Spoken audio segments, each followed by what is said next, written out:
I just want to make a short comment on the terrible behavior of Congressional Representative Joe Wilson when President Barack Obama was addressing a joint House of Congress. This was one of the most notorious acts of any congressional representative in history, and an apology is not good enough. He should be removed from office, for he disrespected not only President Barack Obama, but he disrespected the institution of the presidency. As many of us disagreed with many of the policies of the Bush administration, and many have always disagreed with other presidents, never before has such an act been done. And that act, I believe, has some racial motivation behind it. That because you have the first black president, that notorious acts against him are becoming irregular. And we're beginning to see it at these tea parties and many of these Republican gatherings. These are not just political gatherings.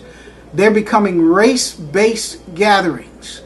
And the motivation behind a lot of the words that they say, calling and yelling a president a liar, your pants are on fire, and the language that they're using, and the language of the Rush Limbaughs and the Sean Hannitys are certainly indications that this is not just about policy disagreements, because there's a certain amount of decorum that should be used in the United States of America, and it is not being used by so-called conservative representatives and talk show hosts.